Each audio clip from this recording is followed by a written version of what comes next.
शोभित जी। राधे राधे। महाराज जी सादर प्रणाम। महाराज जी, अध्यात्म की तरफ चलते चलते अचानक मन विचलित सा हो जाता है, उल्टे से ख्याल आते हैं, नकारात्मक ऊर्जाएं उत्पन्न सी होती हैं महाराज। हाँ, वो चूंकि संसार का मनोरंजन उसको प्रिय लगता है, मन को मनमानी आचरण करना उसको प्रिय लगता है। उसकी गलती नहीं है, हम जहां उसको लगाते हैं वहीं वो राजी होने लगता है। अब जैसे अध्यात्म मार्ग में लगा रहे हैं तो इसमें जहां जहां वो लगा रहा है उसके विरुद्ध बात है। उसको भोग चाहिए, उसको हर इंद्रिय के मना खष्टान इंद्रियाणी प्रकृति स्थान कर सती, पांच ज्ञानेंद्रियों के द्वारा वो विषयों में विचरने का स्वभाव बना लिया है। भगवान कह रहे हैं आप भगवान के अंश, ममैवांशो जीव लोके जीव भूता सनातना मना खष्टान इंद्रियाणी प्रकृति स्थान कर सती। आप इस मन के भुलावे में आकर, मन भोगों के भुलावे में आपको फंसाकर ये सदैव अधीन रखा है। अब अध्यात्म सुनना शुरू किया, अध्यात्म चल तो अध्यात्म में मन को वश में किया जाता है और अभी तक आप मन के वश में रहे। तो जब आप सपोर्ट नहीं देंगे तो वो आपका सपोर्ट करने लगेगा। इसकी चाल समझना, क्योंकि आपके बिना उसकी कोई सत्ता नहीं, वो आपके बिना कुछ नहीं कर सकता, आपके दस्तखत से ही करेगा। जैसे हमारा मन कह रहा है मैं देखूं, हम कह रहे नहीं देखना है, और वो 100 बार कहेगा देखो, आप कहोगे नहीं ये देखो, अब वो लग जाएगा जिधर आप लगाओगे, पर वो कुछ समय तक लगेगा, फिर वो आपको वश में करने की कोशिश करेगा, और वो जब आप ना करेंगे तो आपको जलाएगा। अगर उस जलन को सह गए तो मन को अधीन कर लेंगे, और नहीं सह गए तो मन आपको अधीन कर लेगा। ये खेल चल रहा है। प्रायः सब मन के अधीन ही होते हैं। मन को कोई चेला बनाने वही सच्चा गुरु। दूसरों को तो चेला बनाना सहज है, मन को जो चेला बना ले वही सच्चा गुरु। मन ने सबको चेला बना रखा है, नहीं बना रखा? जैसा जैसा कहता है वैसे ही करना पड़ता है। और बड़ा बात यह है कि मन को हम जैसा कहें शास्त्र आज्ञा से वैसा चला ले, सो महात्मा, वही गुरु, वही भक्त। नहीं तो भाई भेष चाहे जो हो, पर मन के अधीनता से मुक्त होना बहुत कठिन होता है। कोई बिरला मन को अधीन करके भगवान की प्राप्ति करता है। तो आप लोग उसी बिरले में हैं, क्योंकि अगर सत्संग मिल रहा है, साधु संग मिल रहा है, और अध्यात्म की बातें सुन रहे हैं, अध्यात्म में चल रहे हैं, तो हम ये नहीं कह सकते कि हमारे ऊपर भगवान की कृपा नहीं। कृपा है, पर हमें विचलित नहीं होना। कम से कम ये बात आप स्वीकार करते हैं कि कभी कभी वो हमको गिराने की कोशिश करता है, अर्थात आपका बहुत सहयोग देने लगा है। तो एक समय था कि हम पूरे उसके अधीन थे, आज है कि आधा आधा हो गया है। आधा वो हमारे अधीन हो रहा है, आधा अपने अधीन करना चाहता है। तो चढ़ाई और चढ़ते जाओ, उसके पॉइंट कम करते जाओ, अपने पॉइंट बढ़ाते जाओ कि अब 60%, अब 65%, अब 70%। फिर जिस दिन 100% तो तुम्हारे अधीन हो गया, उसी दिन भगवान के आनंद का जो स्वरूप है वो प्रकाशित कर देगा। अब ये लड़ाई बहुत जोर की है, छोटी मोटी लड़ाई नहीं है। वो छोटा मोटा शक्तिशाली नहीं, बहुत शक्तिशाली है। क्या? आपको सपोर्ट देगा, राधा राधा राधा, फिर धीरे से आपके सामने रखेगा। देखो इतने दिन जब करते हुआ कोई सुख तो नहीं मिल रहा, इसको भोगो, अभी आनंद आ जाएगा। और देखो ये भोग आपके पास व्यवस्थित है, देखो ना, अभी आनंद आ जाएगा। अच्छा, अब रुका राधा नाम, अब वो उस भोग में ले गया। अब राधा नाम जपना चाहोगे तो अच्छा नहीं लगेगा, अरुचि, वो अपने अधीन करता चला जाएगा। कोई विवेकवान गुरु कृपा पात्र इसकी ये चाल समझ जाता है, अरे अरे मुझे तो पुनः फंसा रहा है, गिरा रहा है। नहीं नहीं नहीं, राधा राधा राधा राधा राधा राधा राधा राधा राधा, तब बचा जा सकता है। ले ये बहुत प्रवीण है मन, बहुत फुसला के फंसाता है। ऐसे ये फंसाता है कि देखो देख लेंगे, छुएंगे थोड़ी, नजदीक पहुंचा जिस विषय का, छू लेंगे, कुछ होगा थोड़ी, और धीरे धीरे धीरे वो तुम्हें लगेगा कि यार गलती हो गई, ऐसा क्यों हो गया, ऐसा यूं हो गया कि उसकी चाल को नहीं समझ पाए हम, उसकी चाल को नहीं समझ पाए। हर एक इंद्री के साथ ये जुड़ा हुआ है। ये सुन लेंगे, ये देख लेंगे, ये छू लेंगे, ये भोग लेंगे, इन्हीं इंद्रियों के कारण हमें परमात्मा प्राप्ति नहीं हो रही। यही इंद्रियां भोगों में फंसाए हुए हैं और उसका मुखिया ये मन है। और ये बहुत चतुर मंत्री है आपका मंत्री। पर ऐसा समझ लो कि भोला राजा और चतुर मंत्री, तो उसकी दुर्दशा कैसी होती राजा की। जो सलाह देता है वैसे ही कर देता है और वो फंसता चला जाता है। और मंत्री अपने को बलवान बनाकर केवल नाम मात्र का राजा उसको बनाए हुए सारा काम वही कर रहा है। देख लो आप, नाम मात्र के आप जीवात्मा भगवान के अंश हो, सारा काम वही मन कर रहा है। हमारा मन कर रहा है आज ये खाएं तो हम खाएं, नहीं, ये मन की मांग है, तेरी मांग नहीं है। लेकिन ऐसा कौन भेद पैदा कर पाता है। अब मेरा मन कह रहा है आज ये देखा जाए, तो अब भाई देखा जाए। मेरा मन कह रहा है, तो कभी कभी मन अच्छा सपोर्ट करता है। जैसे आपको मन ने ही कहा चलो चलते हैं सत्संग में, बाबा के पास बैठते हैं वृंदावन में, तो अच्छा सपोर्ट दिया ना। वो सपोर्ट ना देता तो आप नहीं आ पाते। बस इसको अच्छे सपोर्ट के पॉइंट में लगाते रहो। और जब बुरा सपोर्ट करे उस समय सहना बहुत कठिन होता है।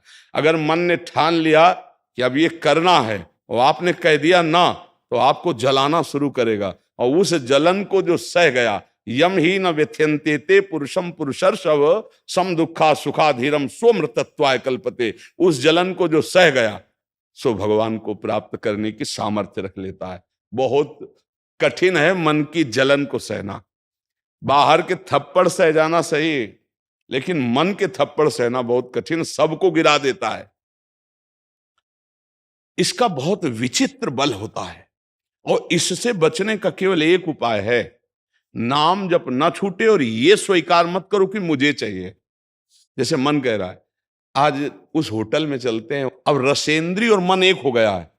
अब आपको लगता है मेरी मांग है, तो बोले भाई आज मेरा मन कह रहा है यही, आज मेरा मन कह रहा है कि आज उस होटल का भोजन होना चाहिए। अरे तेरा मन कह रहा है, तू खुद कह रहा है, अब उसमें निर्णय करो सही है कि गलत। अगर गलत लग रहा है इसकी चाल तो आप मत जाओ। घर में रोटी दाल बनाओ, इसको अच्छा नहीं लगेगा, ये 100 बार कहेगा नहीं नहीं, तो आपको नहीं भाई आज तो यही खाना पड़ेगा। कल भले विचार करेंगे, कल विचार करेंगे आपकी बात पर आज नहीं, आज तो ऐसे बस में करना होता है।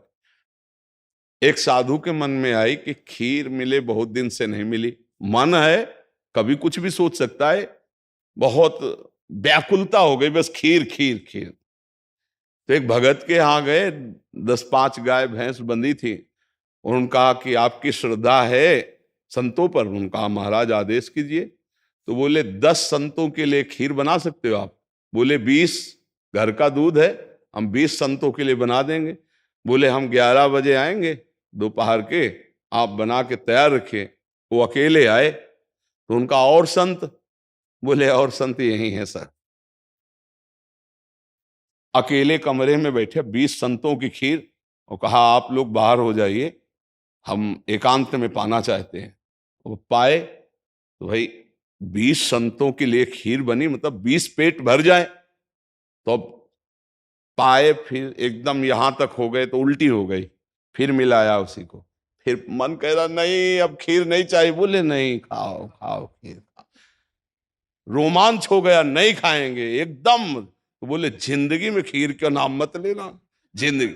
तो या तो ऐसे उतरो, या तो ऐसे उतरो। इसको वश में करना बहुत अच्छा। एकदम विरोध भी नहीं कर सकते आप इसका, चल ही नहीं पाओगे। इसका विरोध भी एकदम नहीं कर सकते, सपोर्ट भी करना पड़ेगा। तो अच्छी बात में इसका सपोर्ट करो। अब कह रहा है जैसे हमें आज मीठा खाना है, ठीक है तुम्हारी मांग बुरी नहीं है। गए किसी अच्छी दुकान से लिया, ठाकुर जी को भोग लगाया, पाली, तो उसका सपोर्ट हो गया। अब वो बुरी बात कह रहा है, अब नहीं मानना है। उस समय जो जलन उसे सह जाओ, बस यही साधना का है। मन को अगर अधीन कर लिया तो बात बन गई। एक हम बार बार सुनाया करते कि मन मारिया तन बस में की ना, हुआ भरम सब दूर, बाहर से कछ दिखत नाई, अंदर चमके नूर। आपो त्याग जगत में बैठे नहीं किसी से काम, उनमें तो कछु अंतर नाई, संत कहो चाहे राम। वो गृहस्थी में भी है। आप एक पत्नी व्रत लिए हुए धर्म से आप चलते हैं, दूसरी किसी माता बहन की तरफ गंदी दृष्टि नहीं, धर्म से धन कमाते, परिवार का पोषण करते, नाम जब आप महात्मा है, आप सतमार्ग के पथिक हैं, क्योंकि आप अपने प्रवृत्ति धर्म से चल रहे हैं और एक निवृत्ति में अपने धर्म से चल रहा है, तो वो महात्मा है। ऐसा महात्मा का मतलब केवल वेश से नहीं होता, महात्मा का मतलब उस लक्षण से होता है। अगर आप भागवतिक लक्षण से हैं तो आप भक्त हैं, आप वैष्णव हैं, आप महात्मा हैं। तो मनुष्य जीवन का परम लक्ष्य है मन को अधीन करके परमात्मा प्राप्ति करना। अगर मन अधीन नहीं हुआ तो परमात्मा प्राप्ति में बड़ी बाधा खड़ी हो जाती है। नाम जप करते रहो, धीरे धीरे वो बल आता रहेगा नाम जप से कि आप मन को अधीन कर लोगे। नहीं तो पीछे वाले बैच में यही कह रहे थे कि जितनी जेल भरी है ये सब मन से ही भरी है। नहीं बोले ऐसा क्यों किया? बोले मन ने कह दिया, आप क्या करें, हम तो कहते थे नहीं करना, पर इस मन ने फंसा दिया। तो बोले 20 साल की सजा, अब भोगो जेल। मन की एक हरकत ने पूरा जीवन बर्बाद कर दिया, मन की एक हरकत ने फांसी पे चढ़वा दिया। वही मन की तो हरकत है। तो हमें लगता है बहुत होश में रहा जाए, ये जो मंत्री है सलाहकार मन, इस पर नजर रखी जाए कि इसकी गलत सलाह पे दस्तखत ना करो। और अगर आप स्वीकृति नहीं देंगे तो कुछ नहीं कर पाएगा, पक्का समझना। आपकी स्वीकृति से ही होता है जो कुछ होता है। आप जहां कह देते हैं कि चलो अच्छा ठीक है, बस फिर आपकी कोई गम नहीं है, वो आपसे करवा के मालेगा। इतना बलवान मन है, बड़े बड़ों से करवा लेता है। आप तो मान लो गृहस्थी में हो, जिसने आजीवन भगवान का मार्ग चयन किया है उसको भूल में डाल देता है, गलत मार्ग में ले जाता है। आप तो गृहस्थी में मान लो आपसे चूक होना स्वाभाविक है, क्योंकि प्रपंच माया प्रपंच में जिसने जीवन भर के लिए नियम लिया है उससे भी चूक करवा देता है। बड़ा विचित्र मन है। हाँ, अगर मन कहीं अधीन हुआ है तो भगवान का आश्रय लेकर और विवेक के द्वारा इसे अधीन किया जाता है। और विवेक ये बाजार में मिलता नहीं है, ये सत्संग से मिलता है। जैसे आप सुन रहे हैं, बिन सत्संग विवेक न होई और राम कृपा बिन सुलभ न सोई। सत्संग होता है भगवान की कृपा से, और सत्संग से मिलता है विवेक, और विवेक से मन का शासन। निर्णय किया जाता है, तू गलत सलाह दे रहा है और मेरी मांग नहीं तेरी मांग है, मैं इसको रिजेक्ट करता हूं, नहीं पास करता हूं। बस वो कुछ नहीं कर पाए। पर इतना ज्ञान नहीं रहता भैया, जहां वो मन से आज गरम गरम कचौड़ी दाल की हो और फिर चटनी हो, फिर अब आप खोज करोगे कहाँ बन रही है, हम खरीद के खाए। मन ऐसे ही फंसा रहा है। आप देखो ना, अपने घर में सब भोग सामग्री है, लेकिन जिनका मन, जो भजन नहीं करते, जो सत्संग नहीं करते, उनका मन गंदे आचरणों में फंसा है। घर में वो सब भोग सामग्री, धर्म पूर्वक भोग करके वो भगवान को प्राप्त कर सकते थे, लेकिन वो अधर्माचरण, कलह, अशांति घर में है, और उनका मन कहां ले जाता है? गंदे गंदी जगह उनको फंसाए। ये मन की चाल है। आपके घर में है, धर्म पूर्वक भोग सकते हैं, लेकिन आपसे अधर्म करवाता है, पापाचरण करवाता है। आप विचार करो क्या है इन शरीरों में, क्या है, या उन भोगों में क्या है? कितना भोगोगे? चाहे जितना भोग लो, कभी तृप्ति होने वाली नहीं। और धर्म से चलोगे तो एक दिन इनसे निवृत्ति हो जाएगी, तृप्ति तो नहीं, निवृत्ति हो जाएगी, और आप प्रभु को प्यारे, प्रभु के प्रियजन बन जाएंगे। यही मनुष्य जीवन का लाभ है कि हम कमाई करने आए धर्म की, पुण्य की, नाम की, भगवान का नाम जप करके मंगल करने की, पर ये दिमाग में नहीं रहता। और यही लगता है जितना धन हो जाए, जितनी भोग सामग्री हो जाए, खूब भोगे, मौज से जिए। पर अधर्म आचरण करने वाला कभी मौज से नहीं रह सकता। ये शब्द याद रखो, चिंता, भय, शोक, घबराहट और दुख, ये उसको कभी छोड़ेगा नहीं जो पाप कर्म करता है। अचानक बेमतलब की कल्पना भय की सवार रहेगी और धीरे धीरे वो मन डिप्रेशन में पहुंचने लगता है। क्यों? क्योंकि पापाचरण हो जाता है। और घर के किसी व्यक्ति से ठीक से बात नहीं करेगा। क्यों? अंदर से डिस्टर्ब हो चुका है। ये क्यों हुआ? बोले पापाचरण से हुआ। आज बहुत ज्यादा लोग डिप्रेशन में जा रहे हैं, बहुत ज्यादा लोग। इसका कारण जानते हो क्या है? यही मनमानी आचरण। मनमानी आचरण बचपन से शुरू हो जाता है, गंदा आचरण, गंदा व्यवहार, और वो दिमाग काम नहीं करता। एक प्रियता हमारे अंदर होती है कि कोई हमें प्यार करे। आप समझना, एक हमारे अंदर प्रेम की मांग होती है कि कोई हमें प्यार करे। नौ किशोर अवस्था में, जब यौवन अवस्था का, अगर उस समय हमें गलत संग मिल गया तो विक्षिप्त हो जाता है चित्त। अच्छा, प्यार कोई समझ पावे तो मुश्किल की बात है। प्रेम का निर्वाह तो सिर्फ भगवान करते हैं, या भगवान प्रदत्त ऐसा कोई दे दे जो प्रेम का निर्वाह करे। नहीं, अपने हृदय से जिसको हम प्रेम करते हैं और वो कहीं दूसरी जगह देख रहा है, अब विक्षिप्त हो जाएगा वो व्यक्ति, नहीं हो जाएगा। और ये प्रायः बहुत तायत में हो रहा है। क्यों? क्योंकि पूर्व संस्कार बन गए। अच्छा, जैसे देखना, बॉयफ्रेंड गर्लफ्रेंड, ब्रेकअप, फिर बॉयफ्रेंड, फिर गर्लफ्रेंड। समझ रहे हैं क्या संस्कार पड़ रहा बच्चों के अंदर? अब वो जब वर्ण करेंगे एक पति का, तो उनके अंदर निष्ठा आ पाएगी, वो संयम से चल पाएंगे, वो एक गृहस्थी को संभाल पाएंगे, वो अपने पति या पत्नी पर पूर्ण प्रेम कर पाएंगे? नहीं कर पाएंगे। क्यों? क्योंकि आदत खराब हो चुकी, संस्कार खराब हो चुके। अब ये हमारे समाज में ज्यादा फैल रहा है, नहीं फैल रहा है। अब जहां मन को संयम में लाने की बात आती है, वहां मन को तो हमने पहले ही रद्दी कागज बना दिया, पहले ही हमने उसको गंदा कर दिया। अब कैसे हो सकता है? गृहस्थी बहुत पावन मार्ग है, कोई ऐसा नहीं है। मान लो पवित्र शरीर दोनों के हैं और फिर धर्म से ग्रहण किया गया, तो वो फिर एक अच्छी गृहस्थी बनती है। अब पहले ही, इसलिए भाई बहुत संभालने की जरूरत। आप तो बड़े भाग्यशाली जो अध्यात्म में इस बात को समझ रहे, नहीं तो आज हमारा समाज थोड़ा गलत रास्ते की तरफ जा रहा है, गलत मार्ग है जिसको कोई समझ नहीं रहा। हमारे नवीन नवीन बच्चे, नवीन नवीन बच्चियां, नवीन नवीन भाई इस भूल में फंस गए कि ये सुख है और ये भोगना मतलब जीवन का लाभ है। नहीं नहीं नहीं, इसको धर्म के अंतर्गत रखा गया। देखो, हमारे शास्त्र में 4 पुरुषार्थ रखे गए, धर्म, अर्थ, काम, मोक्ष। काम कहां है? तीसरे नंबर पे है। पहले में क्या है? धर्म, और आखिरी में क्या है? मोक्ष। जो धर्म से चलता है, धन धर्म से कमाता है, धर्म से काम भोग करता है, वो मोक्ष को प्राप्त हो जाता है। आज 2 बातें हट गई, पहली और आखिरी, धर्म और मोक्ष हट गया, अब अर्थ और काम रह गया, नहीं रह गया। बस यही पशुता बढ़ती चली जा रही है।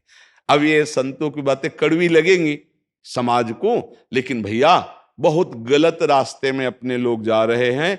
इससे लौटना अभी संभव है, अभी लौटना संभव है। अगर कदम आगे बढ़ते चले गए तो आप लौट नहीं पाएंगे। आप देखो, हमारे नवीन बच्चों में बहुत डिप्रेशन की ये बात आती चली जाए। क्यों? विक्षेप पे विक्षेप पड़ रहा है। अब वो उससे आसक्त है, वो ब्रेकअप हो गया, अब उसका दिमाग पे जो भार पड़ा वो पूरे जीवन की जीवनी शक्ति को नष्ट कर रहा है, चाहे बच्चा हो चाहे बच्ची हो। मतलब कई ऐसी समस्याएं प्रकट हो रही हैं जो अपनी बात कह नहीं सकते हैं और अंदर ही अंदर वो अपने को खोखला कर लेते हैं। हमें लगता है कि माता पिता को, परिवार को इन समस्याओं से, बच्चों से जुड़कर उनको हटाना चाहिए, उनको शिक्षा देनी चाहिए, उनको ऐसा मित्रवत बल देना चाहिए जिससे उनकी मानसिकता उभरे। अगर ये छूट बनी रही, इसे कहा जाता है दोस्ती, लेकिन भारी दुश्मनी फैल रही है, भारी हमारे जीवन का नाश करने वाली वृत्तियां फैल रही। तो इसलिए इससे बचा जाए और नाम जप किया जाए। अगर मन को छूट मिल जाए तो नरक पहुंचाने की पूरी व्यवस्था कर देगा। मन को छूट मिल जाए तो भारी से भारी अपराध करा देगा और जलाता रहेगा। इसलिए मन को छूट ना दी जाए, और मन को छूट ना दी जाए इसके लिए जो चाहिए विवेक, वो सत्संग सुना जाए, और जो बल चाहिए वो नाम जप किया जाए। नाम का बल और सत्संग का विवेक, ये 2 ही बचा सकते। साधन को हरि भजन है, कै सत्संग सहाय। जी।